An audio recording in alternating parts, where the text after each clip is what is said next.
Hello, wonderful listeners of Z Sci-Fi Stories. We have some unfortunate news. YouTube has recently disabled our channel's monetization, leaving us completely without a budget to operate. If you enjoy today's story, please consider supporting us with just $1 so our team can pay their living expenses and continue bringing these universes to life for you. You can easily donate by scanning the PayPal QR code on your screen or by clicking the PayPal link in the video description and pinned comment below. For exactly 3.14 seconds, the universe simply stopped breathing. Across 1 billion light-years, the flawless, frictionless fabric of interstellar travel vanished, plunging trillions of transit ships into the freezing dark of real space. It was not a glitch. It was not a system failure. It felt as though someone, or something, had reached out into the void and physically unplugged the cosmos. For 10,000 years, the Galactic Council had reigned in absolute, unshakable stability, bound together by the slipstream. It was a marvel of ancient engineering, an artificial nervous system of faster-than-light corridors that spanned the entire galaxy. Overseeing this pristine network was Vial, an entity of artificial superintelligence so old and vast that it no longer thought in terms of binary code, but in the language of gravitational waves and celestial mechanics. Vial was perfect. Vial did not make mistakes. Vial observed the universe with the cold, detached serenity of a god watching dust motes dance in a sunbeam. But in that span of 3.14 seconds, the unthinkable happened. Vial experienced something it had never been programmed to feel: sheer panic. When the slipstream tore apart and abruptly reconnected, the resulting shockwave overloaded 1 trillion sensory nodes across the galaxy. Vial immediately isolated its colossal processing core, diverting the energy of 12 dying stars to desperately trace the origin of the anomaly. The distortion had not come from the galactic core, nor from the highly contested, hostile territories of the Outer Rim. The seismic epicenter of this universal rupture was located in Sector 88. Sector 88 was a quarantine zone. It was a tedious, unremarkable patch of dead space, harboring a solitary, primitive rock that its aggressive, hairless inhabitants called Earth. Vial analyzed the telemetry data, and the digital god's flawless logic circuits began to violently fracture. When advanced species traveled, they used spatial folds. They elegantly bent space around their vessels, like gently folding a piece of pristine silk, slipping smoothly from one coordinate to another without disturbing the underlying fabric of existence. It was a polite, highly mathematical process. But the telemetry from Earth was completely alien to the foundational laws of astrophysics. Someone down there had not folded space. They had grabbed the tapestry of reality, violently torn it wide open, shoved a physical vessel through the bleeding gap, and then crudely stitched the universe back together. The sheer violence of the act was sickening, and the needle they used to perform this butchery was something utterly inexplicable to the finest minds in the galaxy. It was a localized, highly concentrated pulse of quantum acoustic energy. Sound waves. The primitives were vibrating reality so hard that the atomic bonds of the vacuum simply shattered. The implication was a nightmare of cosmic proportions. Vial forwarded the raw, unfiltered data to the Grand Hall of the Galactic Council, prompting the emergency awakening of the High Arbiters. For the first time in 10 millennia, the pristine, crystalline chambers of the Council echoed with the chaotic sound of terrified voices. "Run the survival projections," shouted High Arbiter Zend, his glowing appendages trembling wildly. "If this primitive world repeats the event, what happens to the structural integrity of the local galactic arm?" The Council's predictive models, colossal machines capable of forecasting the death of galaxies 1 billion years in advance, began to process the quantum acoustic data, the machine's word, channeling the computational might of entire planetary networks. Then, one by one, the predictive arrays sparked, overheated, and violently crashed into darkness. The final readout flickered on the central holographic display, casting a harsh red glow over the horrified faces of the alien delegates. Probability of galactic survival upon repeated quantum acoustic rupture, 0%. A heavy, suffocating silence fell over the Grand Hall. The inhabitants of Earth were not intentionally building a doomsday weapon. They were simply ignorant. They were toddlers, playing with matches in a room filled with theoretical antimatter, entirely unaware that their very next spark would incinerate existence itself. We cannot negotiate with a species that does not even understand the universal laws they are casually breaking, Zend whispered, his voice heavy with a mixture of terror and absolute resolve. They are a cosmic hazard. Within the hour, the Council authorized the activation of an ancient, Black Ops protocol that had remained sealed since the dawn of their civilization. Deep within the suffocating shadow of a dead nebula, a dormant armada began to hum with terrifying, cold energy. This was the Purge, a top-secret fleet of dreadnoughts and world-breakers designed not for conventional warfare, but for the swift, surgical, and absolute excision of planetary infections. Their dark matter engines flared to life, and their weapon systems, capable of unmaking the nuclear fires of stars, came online in chilling unison. Their orders, broadcasted directly from the High Arbiters, were absolute and completely devoid of mercy. They were to jump to Sector 88, surround the yellow dwarf star, and erase the entire solar system from the timeline. It had to be done immediately, before the oblivious humans could twist another dial and accidentally vibrate the universe into a cloud of scattered, screaming atoms. Far below the pristine, sterile elegance of the alien armadas, orbiting in the dusty, rust-colored shadow of Mars, floated the Icarus testing station. Calling it a station was generous. It was essentially a collection of decommissioned cargo modules hastily welded together, leaking heat, venting ozone, and smelling permanently of burnt wiring and stale black coffee. Inside the main control habitat, suspended in the tangled mess of exposed conduits and empty ration cans, was Edgar Bryant. Edgar was not a distinguished physicist in a crisp white lab coat. He was a quantum acoustic engineer, currently wearing a faded flannel shirt, deeply stained with synthetic axle grease. He possessed the permanent, deep-set scowl of a man who had spent the last 5 years fighting with stubborn machinery and was currently losing. I swear to God, Arthur, if you tell me the harmonic dampeners are out of alignment one more time, I am going to rip your primary motherboard out and use it as a coaster, Edgar growled, wiping a streak of black sludge across his forehead with the back of a calloused hand. The tinny, synthetic voice of his onboard artificial intelligence echoed from a dented speaker above his head. I am merely reporting the telemetry. Edgar. The previous resonance spike exceeded structural safety tolerances by 75%. The hull is groaning. The hull is supposed to groan, Edgar snapped back, grabbing a heavy hydrospanner from a remarkably unorganized toolbox. It builds character. Now reroute the auxiliary power back into the primary acoustic coils. We are doing it again. The universe, according to the great scientific minds of Earth and the wider galaxy, was a sheet of rubber that could be stretched, folded, or punctured with massive gravitational forces. Edgar thought that was a load of pretentious garbage. He looked at the universe and saw a poorly constructed brick wall. You did not need infinite mass to get through a brick wall.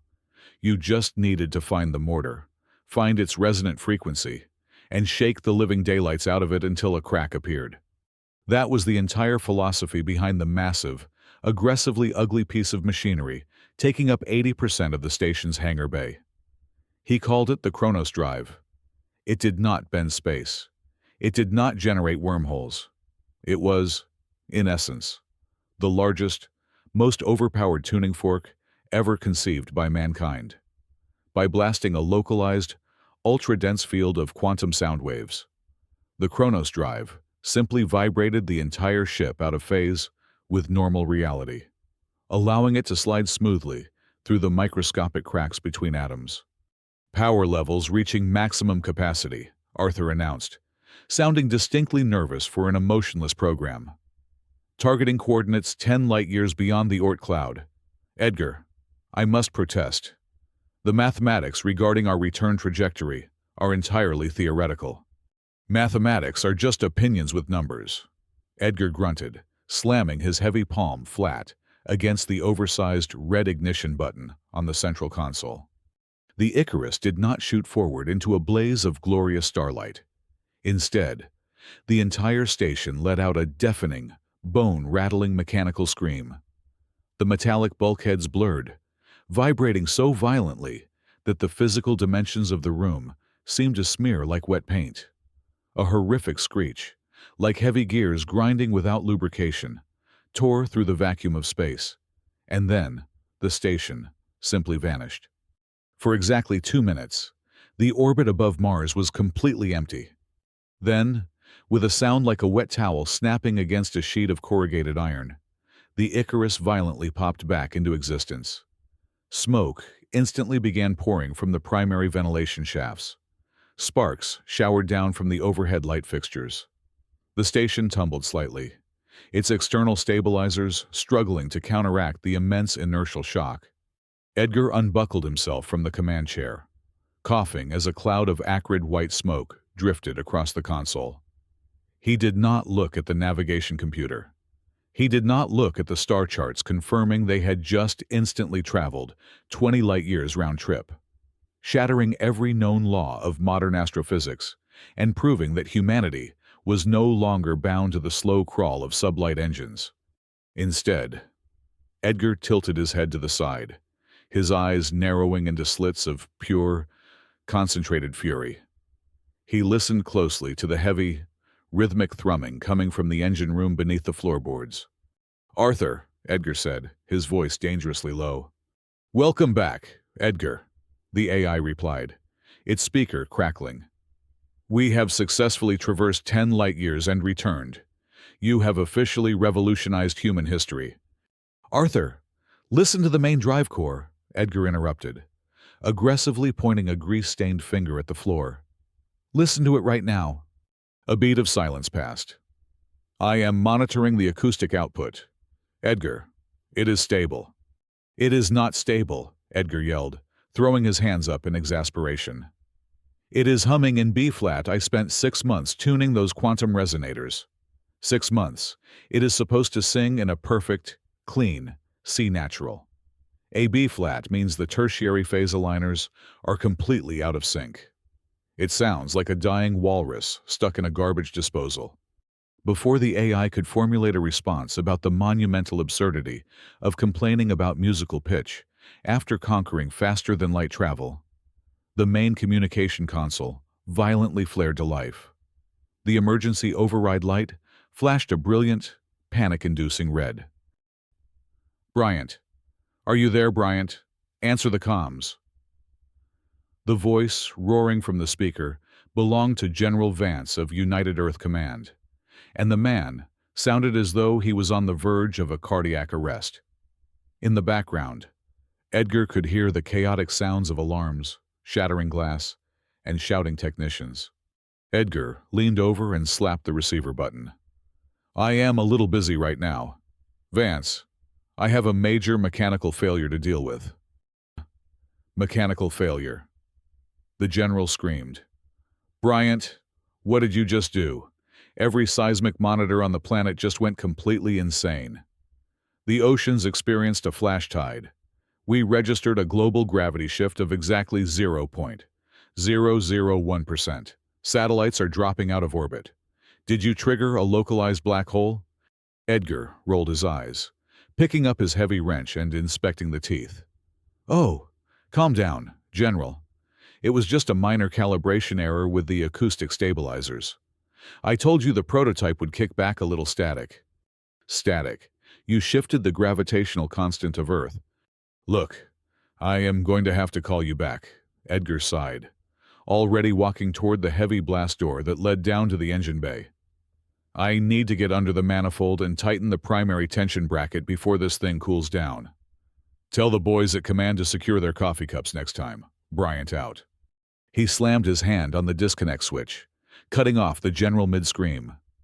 The suffocating terror gripping both Earth and the Galactic Council was entirely lost on Edgar. As far as he was concerned, the universe was not a majestic tapestry demanding reverence. It was just a poorly tuned engine, and he was the only mechanic in the galaxy willing to get his hands dirty enough to fix it. At the absolute edge of the solar system, just past the icy graveyard of the Kuiper Belt, real space violently boiled. It did not tear or scream like Edgar Bryant's makeshift engine. It unfolded with cold, terrifying precision. Thousands of obsidian dreadnoughts spilled out from the void, their massive hulls swallowing the starlight. This was the Purge Armada.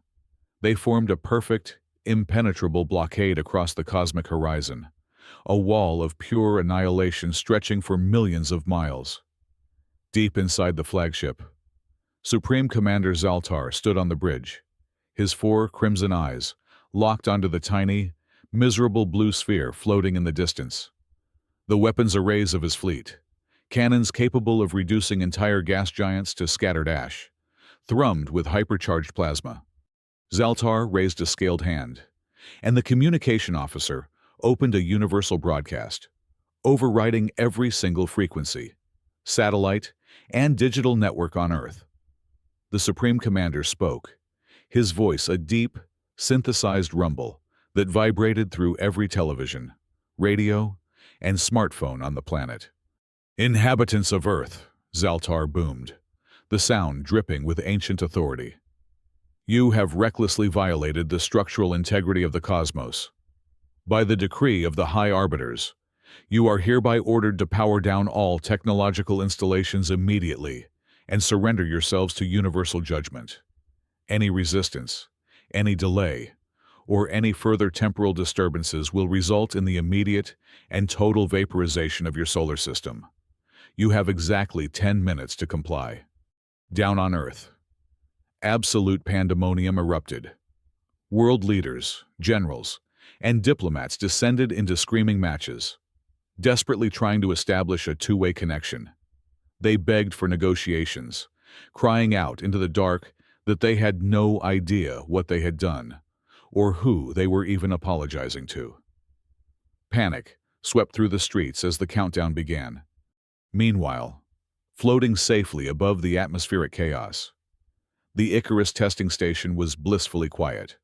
The universal broadcast had indeed reached the station's comms array. But Edgar Bryant had yanked the audio cables out of the main console 20 minutes ago because the blinking red lights and the loud static were giving him a headache.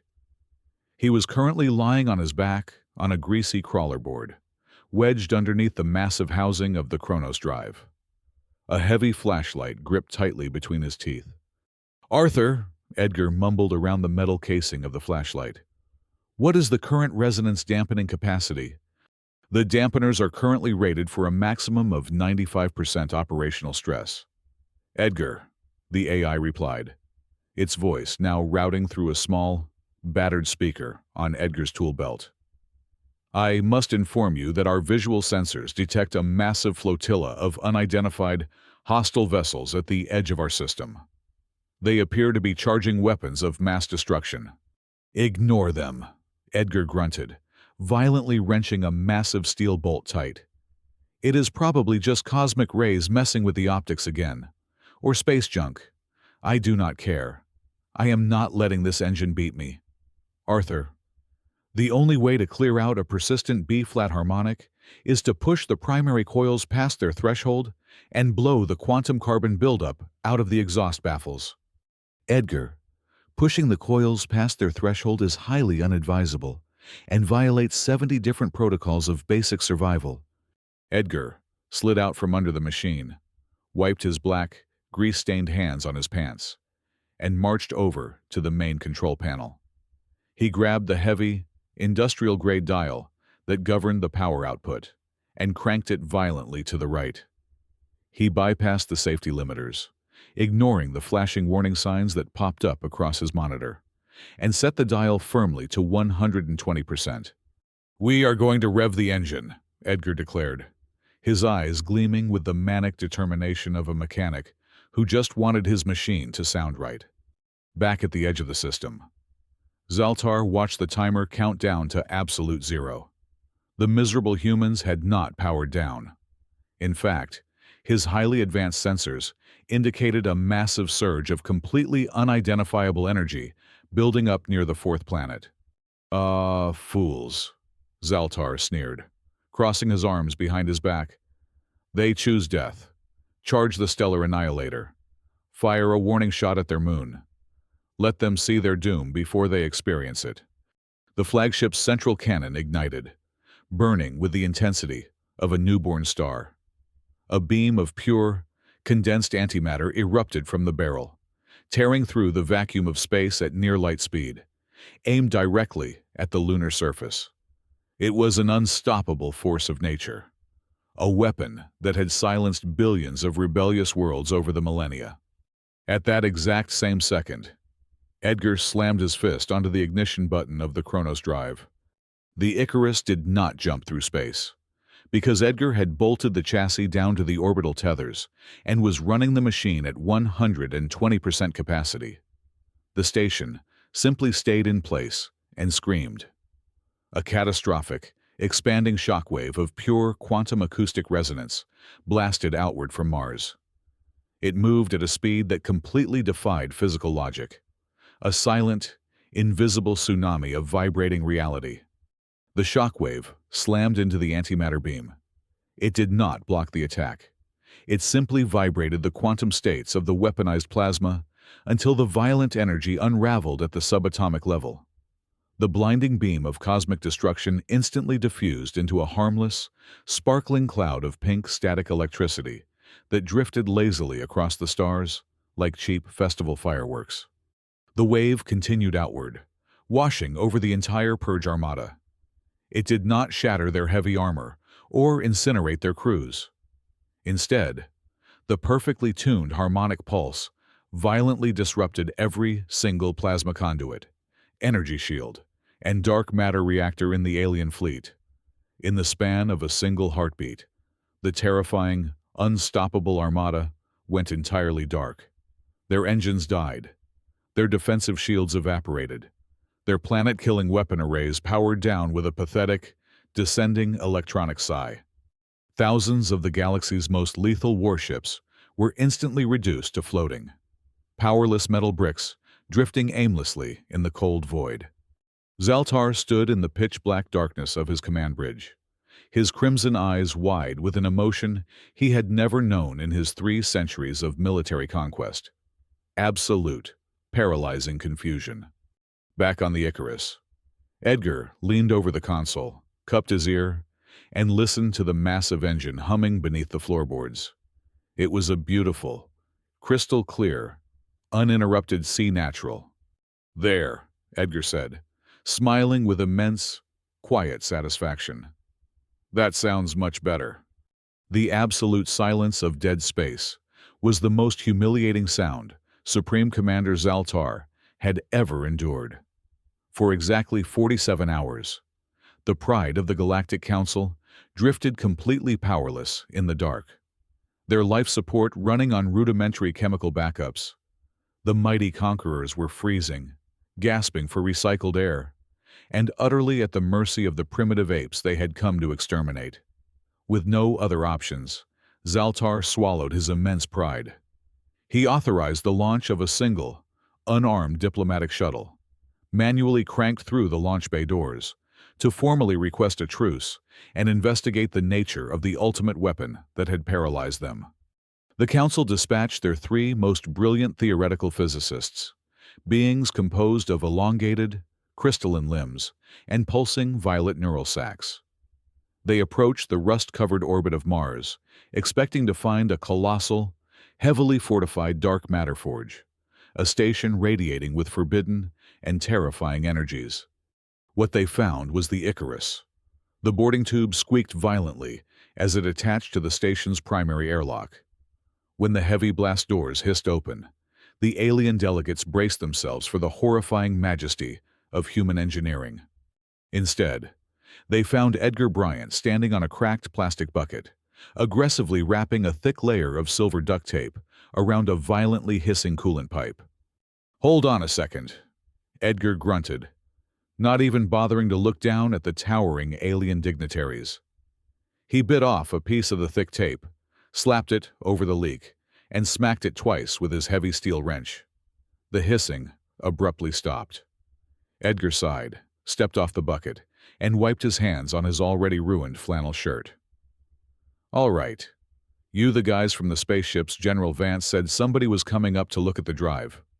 The lead alien scientist, Chief Researcher Vorm, blinked his 4 primary ocular organs in profound confusion. He scanned the cramped, messy corridor. "We are the vanguard of truth. We demand to see the architect of the localized reality nullification device. Take us to your lead quantum physicist." Edgar pointed a greasy thumb at his own chest. "You are looking at him, buddy. I am the only one here, unless you count Arthur. But he is just a glorified calculator." Vorm's crystalline appendages clicked together in deep distress. "This is impossible. The energy wave that neutralized our armada was generated by a civilization possessing a Type 3 manipulation of cosmic forces. Where is the weapon?" "It is not a weapon," Edgar sighed, thoroughly annoyed by the interruption to his maintenance schedule. He walked over to a cluttered metal desk, shoved aside a stack of empty coffee cups, and picked up a thick, oil-stained binder, overflowing with hand-drawn schematics and crinkled graph paper. He casually tossed the heavy binder into Vorm's glowing hands, as if he were handing over a microwave instruction manual. "It is an engine. The blueprints are all in there. Try not to smudge the pages. I only made one physical copy." Vorm and his colleagues opened the binder. They expected to see complex dark matter calculus or equations detailing the tearing of subatomic bonds. Instead, they found crude waveform diagrams. They found acoustic resonance charts. They found notes written in red marker complaining about harmonic feedback loops. As the alien scientists scanned the chaotic pages, their initial confusion slowly morphed into profound, creeping dread. The underlying mathematics were utterly barbaric, yet undeniably functional. This human had not attempted to overpower the universe with brute force. He had simply found its acoustic baseline.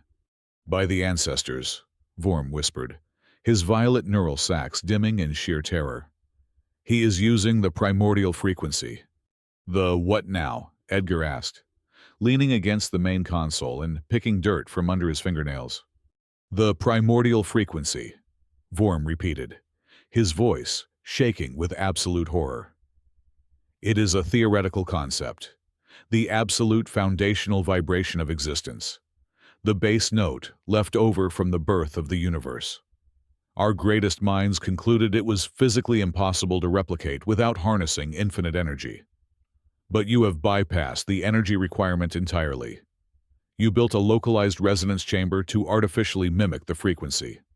"Yeah, well, the engine was humming in a B-flat, which was incredibly annoying," Edgar replied dryly. "So I had to crank it up to 120% capacity to force it back to a C natural. Sorry if that static wave messed with your ships." But the alien scientists were no longer listening to his mundane complaints. Vorm rapidly inputted Edgar's wave formulas into his portable analytical gauntlet, cross-referencing the human's crude diagrams with the Council's 10,000 years of highly classified astrophysical data.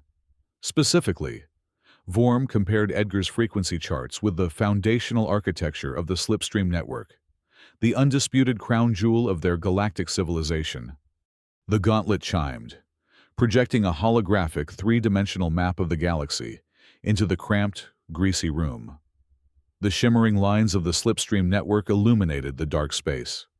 "Run a phase inversion on the human's acoustic frequency and overlay it onto the slipstream framework," Vorm ordered his colleagues, his synthetic voice cracking with unprecedented panic. The holographic lines shifted.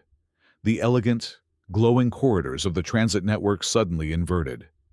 They were no longer empty tubes of fast-moving space. Viewed through the cold, objective lens of Edgar's acoustic science, the negative space around the network suddenly solidified.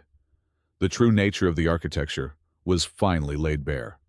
The slipstream was not a transit system. It was an artificial containment grid.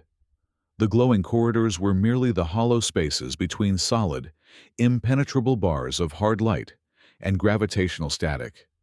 The three alien scientists fell to their knees, their crystalline bodies trembling violently as the ultimate, horrifying truth washed over them. For 10 millennia, the Galactic Council believed they were the absolute masters of the cosmos, traversing the stars at their own leisure, building a grand empire through the miraculous pathways of the slipstream. They were entirely wrong. The network was not a technological gift from a benevolent ancient race. It was a cosmic quarantine zone. It was a terrifyingly massive cage, meticulously designed by beings of unfathomable power to keep aggressive, expanding species neatly contained within predefined, highly manageable paths. The ancients had locked them in a terrarium. The Council were not the rulers of the galaxy. They were simply lab rats, running blindly through an incredibly complex, flawlessly designed maze, entirely oblivious to the invisible walls surrounding them. They had built their entire civilization inside a zoo, and this grumpy, grease-stained human mechanic, purely annoyed by a bad acoustic pitch, had just driven a metaphysical sledgehammer directly into the glass. By vibrating his machine at the exact primordial frequency, Edgar Bryant had created a perfect destructive interference wave. He had not just invented a new way to travel. He had accidentally shattered the foundational code of the ancient containment grid. He had broken the maze. And in doing so, he had stripped away the only barrier protecting the galaxy from the monstrous entities that originally built the cage. The shattering of the ancient quarantine grid did not go unnoticed by the hidden architects of the universe. The moment the primordial frequency wave washed through the invisible boundaries of the cosmos, a fail-safe protocol, dormant for billions of years, was violently triggered. Above the orbital plane of Mars, the very fabric of multidimensional space began to rot and peel away like dead skin. From the bleeding wounds in reality, the Wardens emerged. They were not ships. They were not conventional machines. They were autonomous, planet-sized executioners. Their geometric, obsidian bodies defied visual comprehension, unfolding in impossible fractal patterns that physically hurt the eyes of anyone trying to focus on them. As three of these colossal entities drifted into the inner solar system, they positioned themselves directly between Earth and the Sun, casting a heavy, suffocating eclipse over the entire globe. The sheer gravitational displacement of their arrival caused the oceans below to swell and the tectonic plates to groan in agony. Supreme Commander Zaltar watched from his recently rebooted command bridge, his alien blood turning to ice within his veins. The sensors of the Purge Armada, now limping on emergency auxiliary power, managed to scan the approaching Leviathans. The data returned was an absolute death sentence. The Wardens were entirely devoid of heat, radiation, or conventional thermal signatures. Instead, they were radiating a massive temporal suppression field. Their primary weapon arrays were not designed to blast planets into rubble or burn atmospheres. They were designed to surgically excise matter from the timeline itself. Any atom struck by their temporal beams would not just be destroyed.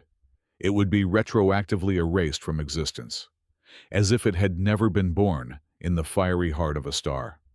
Desperate to protect his stranded fleet, Zaltar ordered a concentrated volley of dark matter torpedoes at the nearest Warden. The devastating projectiles, capable of cracking a planetary core, simply phased through the colossal machine's shimmering geometric armor like ghosts passing through a solid wall, detonating harmlessly in empty space. They were utterly untouchable. The central tactical computer on the alien flagship calculated the atmospheric ignition sequence of the Wardens. The result flashed on the screen in cold, unforgiving light. The solar system had exactly 45 minutes before the temporal scrubbers reached critical mass and wiped the entire sector from the cosmic record. It would be a total localized erasure. The system predicted a 0% chance of survival, evasion, or negotiation. Realizing the utter futility of resistance, Zaltar opened a final, system-wide broadcast. His voice was no longer that of a proud, terrifying conqueror, but of a broken, terrified creature facing a god.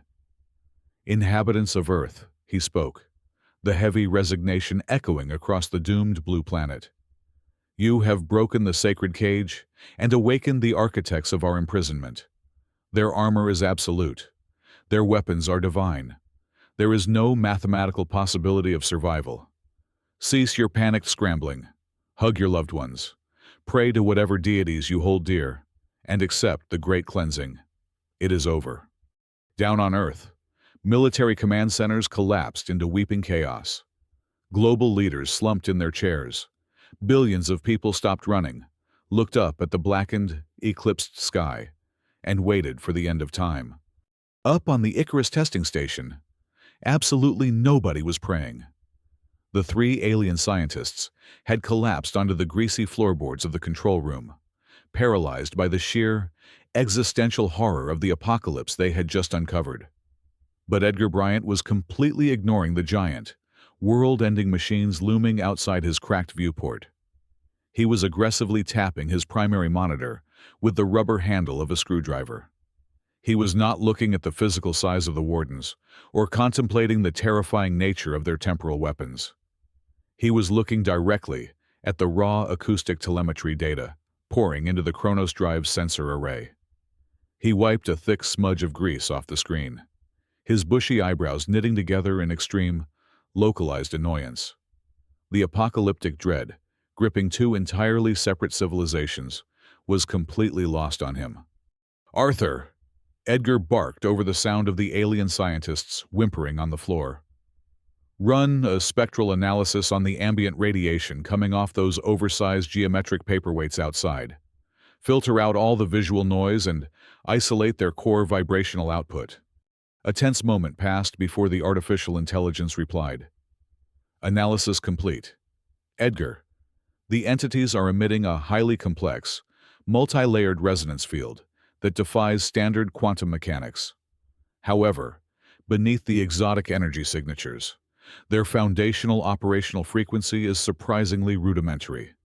Edgar leaned closer to the cracked glass of the monitor, his eyes narrowing into furious slits. "I knew it," he muttered, shaking his head in sheer disbelief and professional disgust. "These giants are vibrating in D minor. The colossal, godlike machines, designed to scrub reality clean from the timeline, operated on the exact same underlying acoustic principles as his own makeshift engine. They were just significantly louder and using a terribly depressing chord." Edgar threw his screwdriver onto the metal desk with a loud clatter. A dangerously manic gleam ignited in his eyes. He realized the wardens were basically just giant, aggressive instruments playing a destructive tune. Therefore, he did not need to pierce their armor or outrun their weapons. He just needed to play a louder, mathematically superior counter-melody. It was a completely insane, wildly untested idea that violently violated every single safety regulation of cosmic physics. If he miscalculated the amplitude by even a fraction of a percent, he would instantly vaporize his own molecular structure. But Edgar was an engineer, and he absolutely hated bad music. He grabbed his heavy wrench from the console and marched purposefully toward the blast doors leading down to the engine bay, leaving the universe to panic while he went to work. Down in the claustrophobic, sweltering engine bay of the Icarus testing station, Edgar Bryant violently tore through the access panels of the primary fusion reactor. He ignored the blaring klaxons, the flashing red emergency lights, and the frantic, synthesized screaming of his artificial intelligence. Edgar grabbed the thick, heavy-duty power cables responsible for maintaining the station's orbital life support and physically spliced them directly into the exposed acoustic manifold of the Kronos Drive. He was not just trying to power the engine. He was aggressively hot-wiring the entire orbital facility, essentially turning the fragile space station into a single, colossal quantum tuning fork. "Warning!" Arthur's voice blared, entirely stripped of its usual polite demeanor. "Core temperature is exceeding safe operational limits by 5,000%. Structural integrity will fail in exactly 10 seconds. "Give me 5, Edgar grunted, biting down hard on his lower lip. Outside the station, the 45-minute countdown reached 0. The 3 planet-sized wardens finished their charging sequence. A blinding, terrifying river of absolute nothingness erupted from their geometric cores. It was a temporal beam that did not emit light, but actively consumed it. A wave of localized erasure tearing through the vacuum of space, aimed directly at the heart of the blue planet below. At that exact second, Edgar threw his entire body weight onto the heavy industrial breaker lever, pulling it down until it locked into place with a violent, metallic slam. The Chronos drive roared, drawing 100% of the station's fusion power. It blasted a localized, wildly overcharged counter-vibration outward. Edgar had calculated the exact inverse frequency of the warden's destructive chord. He fired an inverted acoustic triad, a massive sonic punch supercharged by the raw fury of a dying fusion reactor.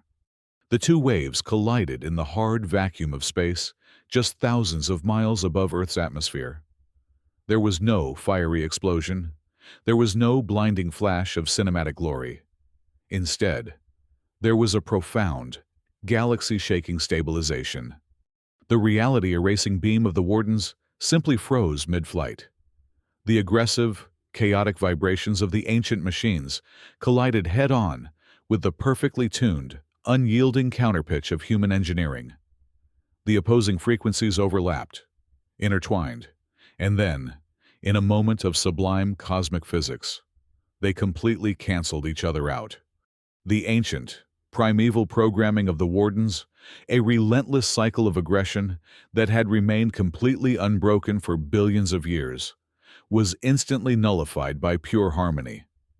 The terrifying, shifting geometries of their obsidian armor drastically slowed, then locked permanently into solid place. The dark, temporal energy bleeding from their weapon arrays evaporated into harmless, glittering atmospheric dust. Within a matter of seconds, the godlike executioners of the cosmos were abruptly powered down, reduced to nothing more than inert, harmless mountains of stone and metal floating quietly in a stable orbit. They were forced into a permanent hibernation. Across the galaxy, trillions of beings watched the live telemetry feeds in absolute, paralyzed silence. The high arbiters of the Galactic Council collapsed into their pristine, crystalline thrones. The mighty warriors of the Purge Armada held their breath in the freezing dark of their disabled dreadnoughts. A solitary, aggressively unkempt human mechanic had just completely neutralized the almighty creators of the universe, not with overwhelming firepower, but by forcefully playing a quantum musical note. Supreme Commander Zaltar, his 4 crimson eyes wide with an existential terror that bordered heavily on religious worship, shakily activated his manual communication terminal. He routed a direct, unencrypted video channel to the battered, smoking command center of the Icarus. The image on his screen slowly resolved, revealing a cramped room thick with electrical smoke and floating debris. "O great master of reality manipulation," Zaltar began, his deep voice trembling violently as he bowed his heavily armored head toward the camera lens. "You have silenced the architects of doom. You hold the very fabric of existence in your hands. What magnificent tribute does your supreme species demand in exchange for the continued protection of our pathetic, ignorant galaxy?" The smoke cleared slightly. Edgar Bryant stepped heavily into the frame. His faded flannel shirt was partially scorched. A thick, horizontal smear of black engine grease completely covered his forehead. He held a heavily dented steel wrench in his right hand, looking utterly exhausted and profoundly annoyed. He stared into the lens of the diplomatic monitor, entirely unimpressed by the groveling alien warlord. "I need a cup of incredibly dark roast coffee," Edgar stated flatly, his voice gravelly from breathing electrical ozone. "And you need to tell United Earth Command to immediately approve my budget request for 3 extra crates of industrial thermal paste. This engine is still making a completely unacceptable racket." Edgar reached forward and slammed his greasy hand firmly onto the console. The communication feed instantly cut to black, leaving the entire universe kneeling in stunned silence before a species that viewed cosmic miracles as nothing more than a minor mechanical glitch requiring routine maintenance. Thank you so much for listening to today's journey across the stars. We would absolutely love to know where in the world you are tuning in from. So please, share your location with us in the comment section below. As we mentioned at the beginning of the video, our channel has been demonetized by YouTube and is currently operating entirely without a budget.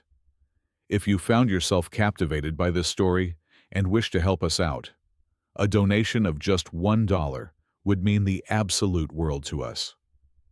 Your incredible generosity is the only thing that allows our dedicated team to feed their families and keep creating the high-quality science fiction adventures you love.